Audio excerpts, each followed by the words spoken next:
Hello guys, स्वागत है आप सभी का हमारे चैनल में। तो गाइस, जैसा कि आप सभी जानते हैं कि अभी जो है सीजी टेट का एग्ज़ाम होने वाला है अगले महीने 18 सितंबर को इसकी डेट आ चुकी है। और मैंने आपको बताया था कि जो एग्ज़ाम है वो 2 पाली में होगा। पहली पाली जो 1 से कक्षा 5वीं तक के बच्चों के अध्यापन कार्य के लिए और दूसरी जो है 6वीं से 8वीं कक्षा तक के अध्यापक बनने के लिए। इसका फुल डिटेल्स आप देख सकते हैं कि इसका समय क्या है, फॉर्म भरने की अंतिम तिथि क्या है, सिलेबस क्या है, मैंने आपको अपनी वीडियो में बताया है। वीडियो का लिंक मैं डिस्क्रिप्शन बॉक्स में डाल दूंगी। तो गाइस, आप सभी जानते हैं कि बाल विकास एवं शिक्षा शास्त्र जो है इसमें एक टॉपिक है सिलेबस का, जिसमें आपको 30 नंबर जो पूरे मिलेंगे। ये 30 नंबर का टॉपिक है, बहुत ही इंपॉर्टेंट टॉपिक है, आप सभी इसे अच्छे से पढ़ें। तो गाइस, मैं आपको एक और नोटिस देना चाहूँगी कि अगर आप टेट एग्ज़ाम के लिए टेस्ट सीरीज लेना चाहते हैं, टेस्ट सीरीज अगर आप दिलाना चाहते हैं जिससे आपकी तैयारी जो है वो मजबूत हो सके, तो आप हमारा सीरीज परचेस कर सकते हैं। इस टेस्ट सीरीज में आपको वो सारे क्वेश्चन मिलेंगे जिससे आपकी तैयारी जो है और भी ज़्यादा बेहतर हो पाएगी। बात करें इसके प्राइस की तो मात्र 149 रुपीज़ का ये टेस्ट सीरीज है, जिसमें आपको ऑनलाइन तरीके से टेस्ट देना है और आपको इसमें 2 तरीका दिया जाएगा। पहला, आपको लिंक प्रोवाइड कराया जाएगा जिसके जरिए आप टेस्ट दिलाएंगे। इसमें आपको उसका उत्तर जो है तुरंत पता चल जाएगा और आपको आपकी रैंक भी पता चल जाएगी। दूसरा जो तरीका है, आपको इसमें हम पीडीएफ प्रोवाइड कराएंगे प्लस OMR शीट देंगे। आप पीडीएफ और OMR शीट को प्रिंट करा के आप वहाँ पे OMR शीट को भर के हमें व्हाट्सअप कर सकते हैं, जिसे हम OMR शीट को चेक करके आपको आपका स्कोर बता देंगे। तो गाइज, ये दोनों ही तरीके आपको दिए जाएंगे मात्र 149 रुपीज़ में, और इसके साथ ही आपको इस टेस्ट का फुल डिटेल्स भी मिल जाएगा। तो गाइज, अगर आप इसे परचेस करना चाहते हैं तो नीचे दिए गए लिंक पे आप क्लिक करके रजिस्ट्रेशन कर सकते हैं। रजिस्ट्रेशन जो है वो चालू हो चुका है।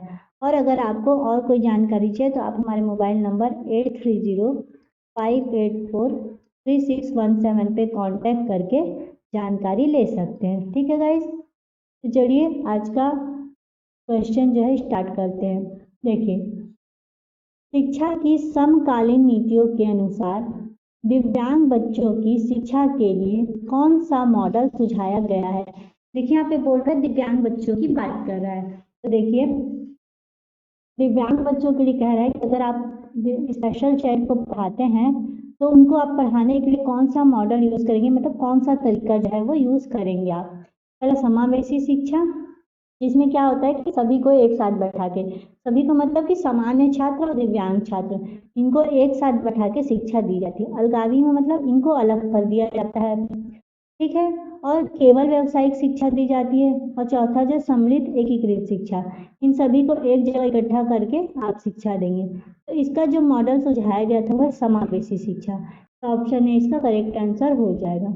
चलिए, अगला क्वेश्चन है, प्राथमिक कक्षाओं में संलग्न अध्यापन हेतु विषय वस्तु को प्रस्तुत करने का कौन सा क्रम सर्वाधिक उपयुक्त है। देखिए गाइस, ये कहना चाह रहा है कि प्राथमिक शिक्षाओं की बात करें जिसमें 6 से 11 वर्ष के बच्चे जो है आते हैं इसके अंतर्गत। तो बोल रहा है कि जब आप प्राथमिक कक्षाओं के बच्चों को जब आप पढ़ाएंगे तो इनका जो जिस टॉपिक पे आप पढ़ाएंगे उनको आप कैसे प्रस्तुत करेंगे, मतलब उस टॉपिक को कैसे प्रेजेंट करेंगे, आपके समझाने का जो है वो या बताने का तरीका क्या होगा, उसका क्रम क्या होगा। देखिए, बोल रहा है कि आप पहले चित्र दिखाएंगे, फिर संकेत, फिर मूर्त सामग्री। फिर बोल रहा है कि आप संकेत दिखाएंगे, चित्र दिखाएंगे या फिर मूर्त सामग्री। ठीक है, मूर्त सामग्री का मतलब मैं बता दूं कि वो ऐसी वस्तु जिसे आप छू या देख सकते हैं। ठीक है गाइस, इसी वस्तु को जिसे आप छू भी सकते हैं और देख भी सकते हैं। जैसे बात करूं मैं पेन की, तो आप अगर पेन के बारे में बच्चों को बता रहे हैं या अगर आप एप्पल के बारे में बता रहे हैं तो आप क्या करेंगे कि सबसे पहले उनको जो एप्पल जो है वो, ये एप्पल मूल सामग्री मतलब एप्पल को क्या करेंगे आप उन्हें दे देंगे, जिसे वो देखेंगे कि हाँ ये एप्पल है, उसे वो छुएंगे, देखेंगे, महसूस करेंगे, इस तरीके की चीजें। तो देखिए, इसका जो कौन सा क्रम सर्वाधिक उपयुक्त है, मतलब सबसे ज्यादा अच्छा कौन सा क्रम है, तो देखिए वो है पहला मूर्त सामग्री।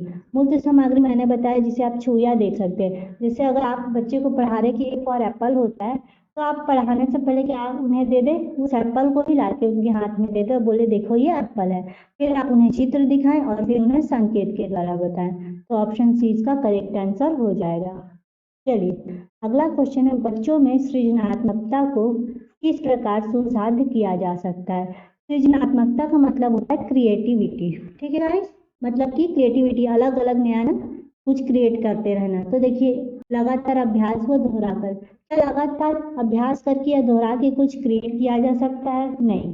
अन्वेषण को प्रोत्साहित करके, क्या कुछ नया करके हम क्रिएट कर सकते हैं? ये क्रिएटिविटी का मतलब क्या होता है कि हम हमेशा कुछ न कुछ नया करते रहते हैं उसमें, और भी कुछ नया कर करके देखना, ठीक है गाइस, मतलब उसमें नवीनीकरण करते रहना, उसे हम क्रिएटिविटी कहते हैं। फिर अध्यापन केंद्रित शिक्षा शास्त्र द्वारा और केवल अनुकरण करके। तो देखिए इसका जो आंसर हो जाएगा वो अन्वेषण को प्रोत्साहित करके, मतलब जो हमेशा है वो कुछ न कुछ नया करना, ठीक है, कुछ नवीन कार्य करके ही हम क्या कर सकते हैं, उन्हें क्रिएटिविटी को सुसाध्य किया जा सकता है, ठीक है गाइस। तो ऑप्शन बी इसका करेक्ट आंसर हो जाएगा।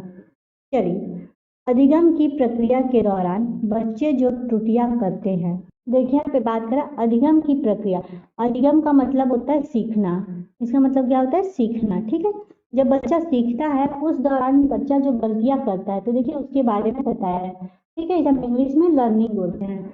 तो उनसे बच्चों की वर्तमान क्षमता एवं बुद्धिमत्ता का पता लगाया जा सकता है। बोल रहा है कि जो बच्चा सीखता है, सीखते समय जो गलतियां करता है, क्या आप उसे बच्चे की वर्तमान की क्षमता और बुद्धिमत्ता का पता लगा सकते हैं? ये बिल्कुल गलत है, उसकी गलतियों से आप उसकी बुद्धिमत्ता और क्षमता का पता नहीं लगा सकते। उन्हें बिना प्रतिपुष्टि के तुरंत ही सुधार देना चाहिए ताकि दोहराया ना जा सके। जो गलतियां बच्चे कर रहे हैं सीखते समय, उन्हें क्या कह रहा है कि आप उन्हें तुरंत सुधार दें ताकि वो दोबारा उस गलती को ना दोहराएं। तो ये भी जो है वो इस हिसाब से सही नहीं है। फिर बोल रहा है कि वह अधिगम प्रक्रिया से ध्यान हटाते हैं, इसलिए उन्हें तुरंत कम करने की कोशिश करनी चाहिए। तो ये भी जो है वो सही नहीं है, ठीक है। फिर बोल रहा है उन्हें संज्ञानात्मक प्रक्रिया का सहज एवं स्वीकृत हिस्सा समझना चाहिए। ये ऑप्शन जो है वो सही है, ठीक है, उन्हें भी संज्ञानात्मक प्रक्रिया का सहज एवं स्वीकृत हिस्सा समझना चाहिए। तो ऑप्शन डी इसका करेक्ट आंसर हो जाएगा। चलिए अगला क्वेश्चन है, बच्चों के संवेगों की अधिगम में क्या भूमिका है। तो गाइस देखिए यहाँ बच्चों के संवेगों की बात करें, संवेग का मतलब क्या होता है, तो देखिए संवेग का मतलब होता है इमोशन, ठीक है, क्या होता है, इमोशंस, इमोशंस को हम हिंदी में संवेग बोलते हैं। तो बोल रहे हैं कि बच्चे के अधिगम में, अधिगम मतलब सीखने में, लर्निंग में, ठीक है, सीखने में, सीखने में, ठीक है। तो देखिए बोल रहा है कि बच्चा जब सीखता है तो उसके जो इमोशन है वो उसके सीखते समय क्या भूमिका निभाते हैं। तो देखिए संवेग बच्चों को सीखने में बाधित करते हैं, इसलिए उन्हें काबू में रखना चाहिए।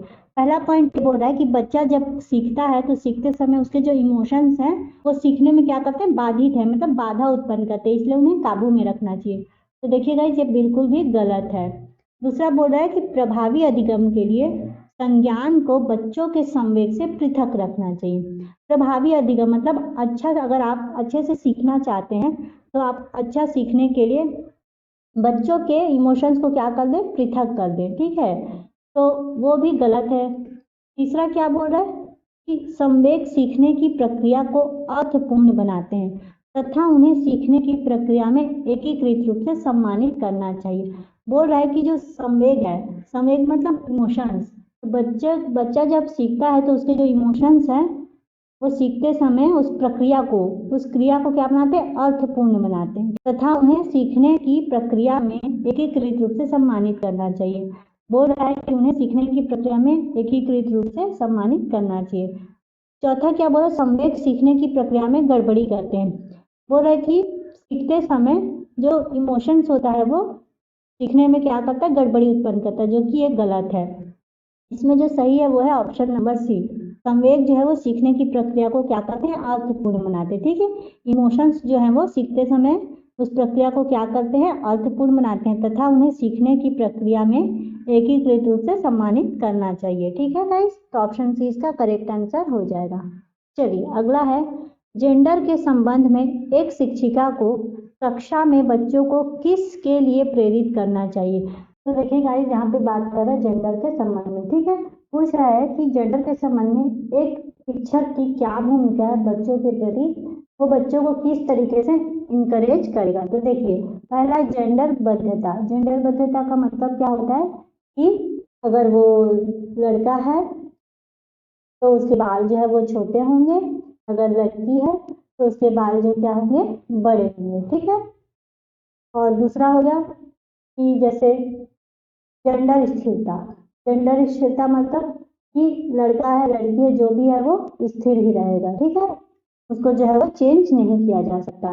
तो क्या आप इसके लिए प्रेरित करेंगे या इसके लिए तीसरा सामाजिक तौर पर स्वीकृति जेंडर भूमिका को अपनाने के लिए, मतलब समाज में जो चलते आ रही है परंपरा कि लड़की को पिंक कलर पसंद आता है, पिंक कलर जो लड़कियों का होता है, ब्लू कलर जो है वो लड़कों का होता है, क्या आप इसके लिए प्रेरित करेंगे।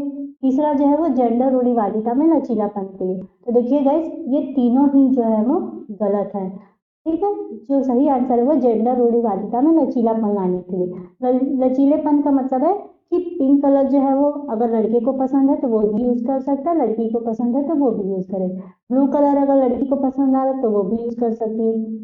ठीक है गाइस, जैसे एक और बड़ी बात है कि लड़कियां जो है घर का काम करती है और लड़के जो है वो बाहर का। तो अगर लड़की को बाहर का काम करना अच्छा लगता है, ऑफिस जाना अच्छा लगता है, तो वहां भी कर सकती है। अगर किसी लड़के को खाना बनाना अच्छा लगता है घर में, या उसे घर के कामों में इंटरेस्ट है, तो वो भी कर सकता है। तो एक शिक्षक को इसलिए प्रेरित करना चाहिए अपने बच्चे को जेंडर रूढ़िवादिता में लचीलापन लाने के लिए। तो ऑप्शन बी इसका करेक्ट आंसर हो जाएगा। चलिए अगला है, सृजनात्मक सोच को निम्न में से किसके द्वारा बढ़ावा नहीं दिया जा सकता। देखिए, मैंने अभी बताया सृजनात्मक मतलब क्रिएटिविटी को, क्रिएटिविटी वाले सोच को किसके द्वारा हम बढ़ावा नहीं दे सकते। देखिए, नहीं की बात किया। पहला है मूलभूत विचार, दूसरा अस्पष्टता को स्वीकार करके, सोच में लचीलापन ला के। देखिए, मूलभूत विचार अगर होंगे तो क्रिएटिविटी को ऑब्वियसली बढ़ावा मिलेगा, अस्पष्टता को अगर स्वीकार किया जा रहा है तो उससे भी बढ़ावा मिलेगा। सोच में लचीलापन है, ठीक है, मतलब रूढ़िवादिता नहीं, लचीलापन है, तो उससे भी सृजनात्मक सोच को बढ़ावा मिलेगा। लेकिन अभी सारी सोच अगर आपकी रहेगी तो उससे जो है वो क्रिएटिविटी मतलब सृजनात्मक सोच को जो है वो बढ़ावा नहीं मिल पाएगा। ठीक है, क्या होता है अभी सारी सोच, तो देखिए इसका मतलब होता है कि जैसे मान लो कि कोई बच्चा है वो सभी प्रश्नों का सही उत्तर देने की क्षमता है। ठीक है, तो अगर वो सही उत्तर नहीं दे पा रहे तो क्या वो क्रिएटिविटी नहीं है, ये नहीं होता है। तो ये जो है वो, और अगर वो सही उत्तर दे पा रहा है सारा तभी वो सृजनात्मक सोच को बढ़ावा मिलेगा, तो ये बिल्कुल भी गलत है। ठीक है, अभी सारी सोच से सृजनात्मक सोच को जो बढ़ावा नहीं दिया जा सकता है। ऑप्शन डी इसका करेक्ट आंसर हो जाएगा। चलिए, बालकों को लिखना सिखाने से पहले यह आवश्यक है। देखिए, क्या आवश्यक है बालकों को लिखना सिखाने से पहले, तो देखिए लिखना सिखाने से पहले आवश्यक है कि अक्षर सिखाना, बारह खड़ी, लेखन संबंधी जिज्ञासा या उनको क्रियाशील बनाना। तो देखिए, लिखना सिखाने से सबसे पहले जो जरूरी है वो लेखन संबंधी जिज्ञासा उत्पन्न करना। उनमें जो है लिखने से संबंधित जो जिज्ञासा उन्हें उत्पन्न कर दी जाए, जिससे वो लिखना आसानी से सीख सके। ठीक है, और बस सिखाने से वो लिखना नहीं सीख सकता। ठीक है, बारह खड़ी आपने सिखा दी लेकिन उसका इंटरेस्ट नहीं है तो वो लिखना नहीं सीख पाएगा। ठीक है, उनको क्रियाशील बना के भी नहीं, उनको लिखना सिखाना है तो उससे पहले आपको उनको लिखने संबंधित जो है वो उनके अंदर जिज्ञासा उत्पन्न करनी पड़ेगी। ठीक है, तब जाके वह लिखना सीख पाएंगे। तो ऑप्शन नंबर सी इसका करेक्ट आंसर हो जाएगा। चलिए अगला क्वेश्चन है, लेखन शिक्षण का उद्देश्य क्या है। लेखन मतलब लिखने का, तो लेखन शिक्षण का उद्देश्य है लिखने के कौशल से, बोलने से या पढ़ने से। तो देखिए बात हो रही है लेखन की, लेखन का मतलब होता है लिखने से, तो लिखने के कौशल से है। ठीक है, तो ऑप्शन नंबर ए इसका करेक्ट आंसर हो जाएगा। चलिए, वाचन शिक्षण की प्रमुख विधि क्या है। देखिए, वाचन मतलब, वाचन का मतलब होता है बोलने की। ठीक है, तो बोलने की शिक्षण, तो वाचन शिक्षण की जो प्रमुख विधि क्या है, संप्रेषण विधि। संप्रेषण मतलब बातचीत करना, ठीक है, या कोई सूचना एक दूसरे तक पहुंचाना। दूसरा अनुकरण विधि।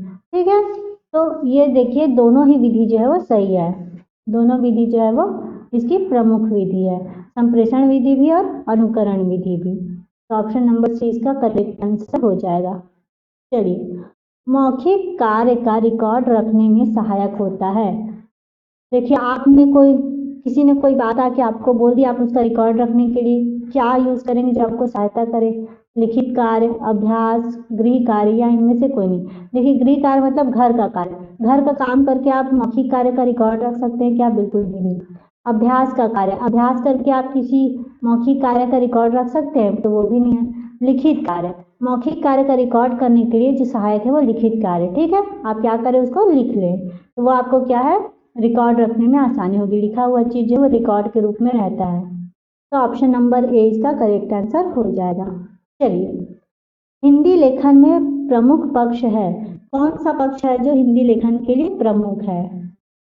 तो देखिए, सुलेख, पाठ्य वस्तु, भाषा संबंधी। तो देखिए सुलेख भी है, पाठ्य की वस्तु भी है मतलब विषय सामग्री भी है, और भाषा संबंधित भी है, ठीक है। तो ये जो है उपयुक्त सभी जो है वो इसमें प्रमुख है। ऑप्शन नंबर डी इसका करेक्ट आंसर हो जाएगा।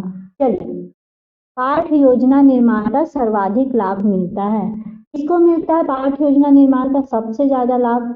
क्या एक विद्यार्थी को मिलता है, शिक्षक को, प्रधानाध्यापक को, या किसी को नहीं? तो देखिए, पाठ योजना निर्माण का जो सबसे ज्यादा लाभ है वो एक विद्यार्थी को मिलता है, ठीक है। तो ऑप्शन ए इसका करेक्ट आंसर हो जाएगा।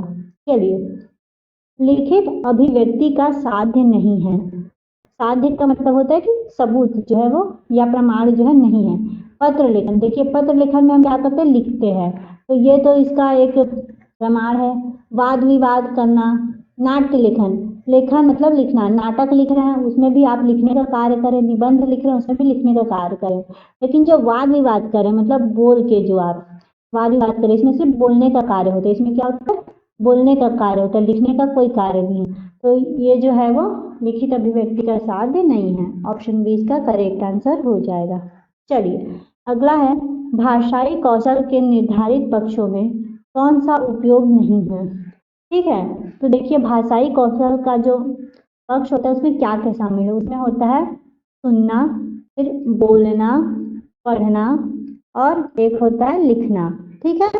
तो ये सभी जो है चारों इसका जो है इसका उपयोग होता है। सबसे पहले व्यक्ति सुनता है, फिर उसके बाद वो बोलना सीखता है, फिर वो पढ़ना सीखता है, और सबसे लास्ट में वो लिखना सीखता है। तो देखिए, ये चारों जो है वो बहुत इंपॉर्टेंट है, याद रखिएगा। तो इसमें कौन सा जो है वो उपयोग नहीं है? तो देखिए, सुनना तो है ही, देखना, देखिए देखना जो है वो इसमें इसके अंतर्गत नहीं आता है, ठीक है। इसमें आता है सुनना, बोलना, पढ़ना और लिखना। तो देखना है वो इसके अंतर्गत उपयोग में नहीं आता है। ऑप्शन बी इसका करेक्ट आंसर हो जाएगा। चलिए, हॉवर्ड गार्डनर के अनुसार अंतः व्यक्तित्व बुद्धिमत्ता वाले व्यक्ति की क्या विशेषता है? देखिए, हॉवर्ड गार्डनर के अनुसार पूछा है, तो क्या विशेषता है इसकी? तो देखिए, सामाजिक स्थितियों में भली भांति निपटने की क्षमता हो, मतलब समाज की जो स्थिति है, कोई भी स्थिति उसमें भली भांति वो निपटने की क्षमता, आसानी से निकलने की क्षमता रखता हो। दूसरे की भाषा के अर्थ व लय को समझने की क्षमता रखता हो, मतलब दूसरा व्यक्ति की जो भाषा उसका अर्थ क्या है, उसका लय क्या, उसको समझने की क्षमता है उसके अंदर।